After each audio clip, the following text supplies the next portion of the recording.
जुड़े money laundering मामले में कोर्ट ने मुख्यमंत्री हेमंत सोरेन के विधायक प्रतिनिधि पंकज मिश्रा को ईडी की विशेष अदालत में पेश किया।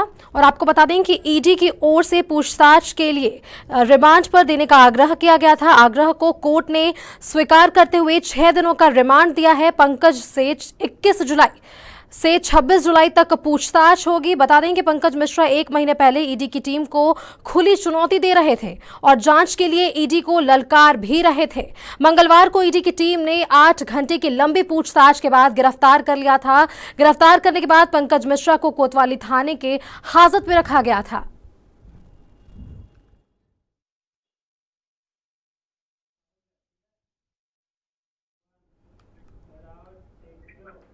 इसी खबर पर सटीक जानकारी के साथ हमारे साथ जुड़ेंगे रांची से राहुल। ईडी की विशेष अदालत में आज पंकज मिश्रा की पेशी हुई है, क्या कुछ निकलकर सामने आया है? देखिए, जो पंकज मिश्रा हैं, सीएम हेमंत सोरेन के जो विधायक प्रतिनिधि भी हैं, उसके साथ ही एक तरह से हम कहें कि संथाल परगना का उन्हें सीएम भी कहा जाता है। अगर हम बात करें इस मामले की कि 2020 में साहिबगंज के बरहरवा थाना में एक प्राथमिकी दर्ज कराई गई थी, जिसमें आरोप लगा था कि पंकज मिश्रा टेंडर मैनेज करते हैं, जिस पर संज्ञान ईडी ने लिया। 4 जून को ईडी ने मनी लॉन्ड्रिंग का केस दर्ज किया और उसी मामले में 8 जुलाई को पंकज मिश्रा के सहयोगी दाऊ यादव सहित 19 ठिकानों पर छापेमारी हुई उनके सहयोगियों को, जहां से 5 करोड़ से अधिक राशि नकद बरामद की गई। उसके 11 करोड़ से अधिक की राशि जमा थी, जिसे ईडी ने सीज किया है। उसके अलावा जो ईडी ने जांच किया है उसमें 100 करोड़ से अधिक की हेराफेरी का मामला सामने आया और इसमें जो ईडी ने एक 15 डिजिटल साक्ष्य मिले हैं, जो बयान मिले हैं, उससे समझ में आ रहा है कि जो राजनेता हैं और कई अधिकारी हैं, उनके पैसे इस अवैध खनन में लगाए जाते थे। हालांकि साहिबगंज में जब अवैध खनन के क्रेशरों पे छापे पड़े तो 5 जो क्रेशर थे वहां पे छापे पड़े, 5 क्रेशर अवैध तरीके से चलाए जा रहे थे। वहां से 5 अवैध बंदूक और कारतूस भी बरामद किए गए मौके से। सारे अवैध तरीके से चला, हालांकि उसे सील कर दिया गया है और ईडी लगातार जांच कर रही है। अगर हम इसके अलावा आज की अगर बात करें तो जो पंकज मिश्रा हैं, उन्हें कल यानी सोमवार को ईडी पूछताछ के लिए बुलाती है। 9 घंटे की लंबी पूछताछ उनसे चलती है, उसके बाद उन्हें हिरासत में ले लिया जाता है और आज उन्हें ईडी की विशेष न्यायालय में उन्हें पेश किया जाता है और उसके बाद ईडी की ओर से 14 दिनों की न्यायिक हिरासत की मांग की जाती है ईडी कोर्ट से। लेकिन ईडी की जो कोर्ट है वो 6 दिनों की न्यायिक हिरासत की इजाज़त दी है। 6 दिनों तक जो है रिमांड उनको मिला है और 6 दिनों तक लगातार ईडी पूछताछ करेगी। हालांकि रिमांड अवधि कल से स्टार्ट होगी, यानी 21 से 26 जो जुलाई है उनसे लगातार पूछताछ ईडी करेगी। हालांकि जो उनके स्वास्थ्य कारणों की वजह से उन्हें अभी जेल आज नहीं भेजा जाएगा, आज ईडी अपने हिरासत में रखेगी, क्योंकि जो उनको पेनक्रियास में कुछ दिक्कत है वो कोर्ट को बताए हैं और कोर्ट ने आदेश किया है कि जो इनको दवा, इनका इलाज जहां से चल रहा है, जो दवा दी जा रही है वही दवा इनको दी जाएगी। तो जो डॉक्टर का जो परामर्श है वो कल तक आ जाएगा। उसके बाद कल उसके हिसाब से उनको दवा जेल में भी दी जाएगी। हालांकि जो पूछताछ होगी उनसे ईडी अपने कार्यालय में करेगी और शाम तक उन्हें जेल भेजेगी और उसके बाद फिर सुबह जो पंकज मिश्रा उनको लाएगी, पूछताछ करेगी। हालांकि अगर हम एक कहें कि इस मामले की अगर हम बात करें तो शंभू नामक व्यक्ति जो हैं, उन्होंने ईडी ने उन पे बयान दर्ज कराया था और मनी लॉन्ड्रिंग, टेंडर मैनेज करके और अवैध खनन के विषय में जो है कि उन्होंने बयान ईडी ने दर्ज किया है। और इस बयान में जो सरकार में अभी संसदीय कार्य मंत्री हैं, ग्रामीण विकास मंत्री आलमगीर आलम का भी नाम है। तो एक तरह से हम कह सकते हैं कि पंकज मिश्रा के बाद जो आलमगीर आलम है उनका भी नंबर आ सकता है कि जिस तरीके से ईडी के पास जो साक्ष्य है, जो बयान है, उसके आधार पर हो सकता है कि आलमगीर आलम को भी ईडी पूछताछ के लिए बुला सकती है। हालांकि अगर हम इस जांच की बात करें तो ईडी की जांच अब करीब करीब मुख्यमंत्री के पास पहुंच चुकी है।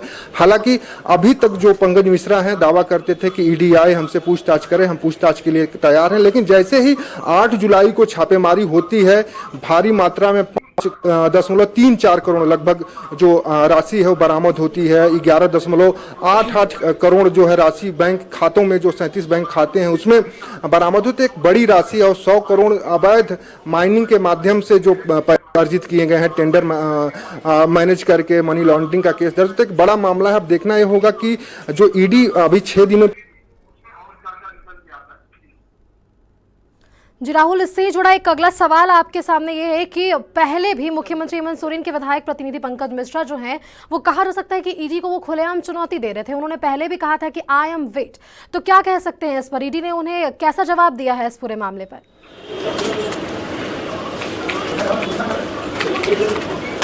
जो है ईडी मनरेगा घोटाले से जुड़े मामले की जांच करने के लिए 6 मई को झारखंड में इंटर होती है। और पूजा सिंघल के जो 20 से अधिक ठिकानों पे छापेमारी तो देश के विभिन्न राज्यों में है।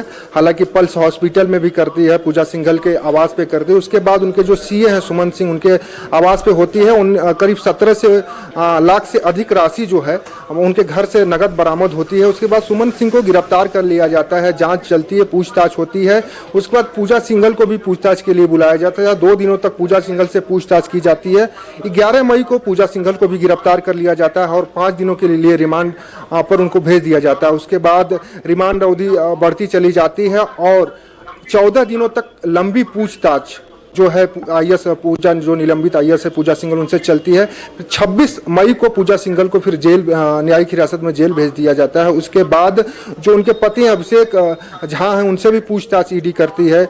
उसके बाद जो कई जिलों के डीएमओ है साहेबगंज के और दुमका के, और भी जिलों के 6 लगभग जो हमें जानकारी की 6 जिलों के डीएमओ से जो डिस्ट्रिक्ट माइनिंग ऑफिसर उनसे पूछताछ होती है। उस पूछताछ के बाद ईडी इस तह पे पहुंचती है कि इसमें और लोग संलिप्त हैं। जैसे कि खबरें आ रही थी कि रवि केजरीवाल जो कभी जेएमएम के कोषाध्यक्ष होते थे उनको भी ईडी बुलाई थी और उनसे भी पूछताछ कर रही थी, लेकिन उस पूछताछ में कह सकते हैं कुछ ठोस नहीं निकल पाया। हालांकि जब डिस्ट्रिक्ट माइनिंग ऑफिसरों से पूछताछ हुई तो उसमें कहीं ना कहीं साहिबगंज का जो है मामला संज्ञान में आया। साहिबगंज का जो एक तरह से कहें कि अवैध रूप से पत्थर खनन या बालू को लिए ये जिला सबसे ऊपर श्रेणी में आता है जो अवैध खनन के मामले में। अक्सर सरकार किसी की भी रही हो, अक्सर यहाँ से खबरें आती हैं कि अवैध खनन होता है। उसके बाद पंकज मिश्रा के आसपास ईडी घूमना स्टार्ट की और 4 जून को ईडी ने एफआईआर दर्ज करती है। उसके बाद अब कार्रवाई की है ईडी। पहले इनके जो करीबी हैं दाऊ यादव या जो भी इनके आसपास के लोग हैं उनसे पूछताछ करती है। जब उनसे पूछताछ करके संतुष्ट हो जाए, क्योंकि पंकज मिश्रा एक बड़ा नाम है झारखंड में, विधायक प्रतिनिधि जो है सीएम के होने के साथ साथ संथाल परगना में इनका एक तरह से अलग दबाव है, अलग दबदबा है। डीसी हो या कोई भी अधिकारी बड़ा हो, साहिबगंज का हो या संथाल परगना का कोई भी अधिकारी हो, दरबार लगाता है जो पंकज मिश्रा है उनके यहाँ। लेकिन जैसे ही ईडी के हाथ में पंकज मिश्रा की गर्दन आई तो कहना कि जो अदालत होता है या जो जांच एजेंसियां होती हैं, जब आप उसके घेरे में आते हैं तो कोई उस समय दिखाई नहीं देता। और ठीक उसी तरह पंकज मिश्रा से के सामने हुआ। हमको याद है कि जब विधायक दल की बैठक राज्यसभा चुनाव के लिए चल रही थी मुख्यमंत्री आवास में, उस समय हम भी वहाँ पे मौजूद थे और हमने उनसे जब बात की थी तो उन्होंने साफ कहा था कि ईडी को अगर हिम्मत है तो पंकज मिश्रा से आए, पंकज मिश्रा के यहाँ छापा मारे, पंकज मिश्रा से पूछताछ करें, हम तैयार हैं। सांझ को आज कैसा, लेकिन अब कहिएगा कि जब 9 घंटे कल सोमवार को पूछताछ लंबी चली है और आज 6 दिनों के रिमांड पे गए। लेकिन एक चीज हम देखें कोर्ट में भी, जब जो कोर्ट में पेशी के दौरान जब आए पंकज मिश्रा, उनके चेहरे पे मुस्कान थी और जब कोर्ट में बैठ के जा भी रहे थे तब भी चेहरे पे मुस्कान थी। लेकिन कभी कभी एक देखने को मिलता है कि जो जिन लोगों से पूछताछ चलती है दिखाना चाहते हैं कि हमें कोई दिक्कत नहीं है, लेकिन एक तरह से हम कह सकते हैं कि पंकज मिश्रा की मुश्किलें निश्चित रूप से बढ़ चुकी हैं और जो आसपास के लोग हैं, अगल बगल के लोग हैं, उनकी भी मुश्किलें बढ़ेंगी।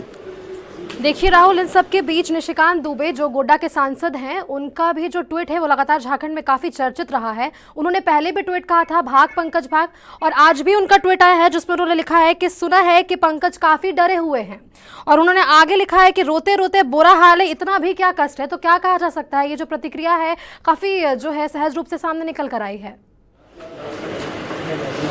देखिए एक चीज हमें समझना चाहिए कि ईडी की जो जांच प्रक्रिया चल रही है मुख्यमंत्री के आसपास चल रही है, क्योंकि जो माइनिंग डिपार्टमेंट पूजा सिंघल के पास था उसके मंत्री मुख्यमंत्री हैं।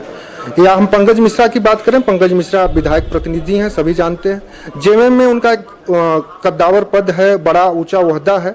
उसके साथ ही जितने भी अधिकारी उससे पूछताछ की गई, कहीं न कहीं वो मुख्यमंत्री आवास से अटैच थे। उसके साथ ही अगर हम निशिकांत दुबे की बात करें कि जब 6 मई को झारखंड में ईडी ने दस्तक दी, सबसे पहला सुबह 7 या 7:30 बजे का उनका ट्वीट था कि ईडी ने झारखंड में छापेमारी की। तो एक बड़ा चीज निकल के आ रहा है, जैसे कि हम लोग भी लगातार निशिकांत दुबे के ट्वीट देखा करते हैं कि कहीं कोई नया अपडेट, क्योंकि हम लोगों को जैसे ही पता चलता है उससे कुछ सेकेंड बाद या कुछ मिनट बाद ही निशिकांत दुबे जो है सोशल मीडिया के माध्यम से ट्वीट कर देते हो। तो एक बड़ा जो है कि चीज समझ में आता है कि निशिकांत दुबे लगातार ट्विटर के माध्यम से मुख्यमंत्री को घेरने के लिए तैयारी में रहते हैं। हालांकि मुख्यमंत्री से उनकी पुरानी एक तरह से कहें कि सोशल मीडिया पे उनकी एक लड़ाई चली आ रही है, उस मामले में केस भी हुआ, व्हाट्सएप को पार्टी तक बनाया गया है, ट्विटर को पार्टी बनाया गया है। मामला अभी भी सिविल कोर्ट और हाई कोर्ट में विचाराधीन है, उस पर सुनवाई चल रही है। लेकिन एक तरह से कहेंगे कि निशिकांत दुबे जिस तरीके से ट्वीट करते हैं, कहीं न कहीं सीधे सीधे उनका निशाना मुख्यमंत्री और सरकार होती है। और इसका सीधे सीधे हम ये भी कह सकते हैं कि कहीं न कहीं जो निशिकांत दुबे का जो ट्वीट है वो कहीं न कहीं एक तरह से मायने भी रखता है, क्योंकि जो उनका ट्वीट होता है बिल्कुल सटीक होता है। जी देखिए राहुल, अगर इन सभी बातों के बीच अगर हम बात कर ले, जब इनकी गिरफ्तारी हुई तो कहा जा सकता है कि इनकी गिरफ्तारी के बाद और भी बड़े नाम खुल ले सकते हैं और भी कई बड़े नाम सामने आ सकते हैं।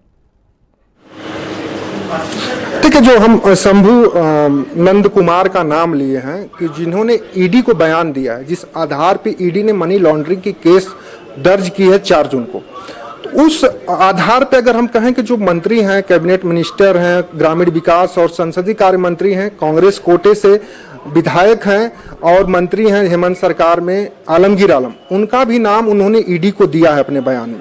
तो एक तरह से हम कहेंगे जो 2020 में बरहवा थाना में साहेबगंज में जो केस दर्ज हुआ था, उसमें एक ऑडियो वायरल हुआ था जिसमें कि आलमगीर आलम किसी से बात कर रहे थे और टेंडर को कह रहे थे कि आप छोड़ दो, वहां हमारा आदमी काम करेगा। इसको लेकर काफी राजनीति में बवाल मचा था, इस पे एफआईआर भी हुआ। उसी मामले को लेकर ईडी ने इसे आधार बनाया और ईडी ने पे जांच शुरू की। तो बड़े संख्या में टेंडर महीने झारखंड में इस गवर्नमेंट में किया जा रहे थे और उसको आधार बनाते हुए 4 जून को जो है ईडी ने केस दर्ज किया था।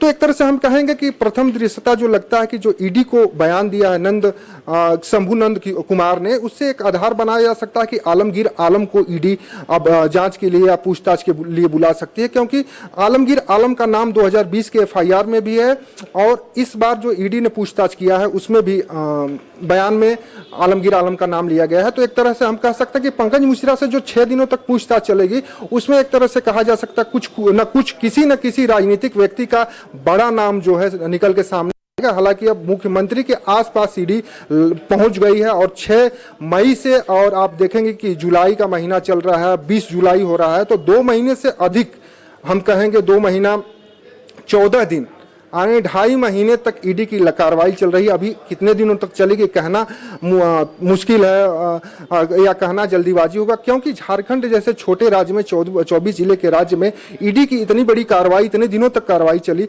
एक तरह से हम कहेंगे कि ईडी कहीं न कहीं किसी न किसी तह तक पहुंचने की कोशिश में जुटी है। जी राहुल, तमाम सटीक जानकारी के लिए आपका बहुत बहुत धन्यवाद। तो आपने देखा किस तरीके से हमारे संवाददाता राहुल ने आप तक सटीक जानकारी पहुंचाई। और आपको बता दें कि अवैध खनन और टेंडर मैनेज करने से जुड़े मनी लॉन्ड्रिंग मामले में कोर्ट ने मुख्यमंत्री हेमंत सोरेन के विधायक प्रतिनिधि पंकज मिश्रा को ईडी की विशेष अदालत में पेश किया और ईडी की ओर से पूछताछ के लिए रिमांड पर देने का आग्रह किया था। आग्रह को कोर्ट ने स्वीकार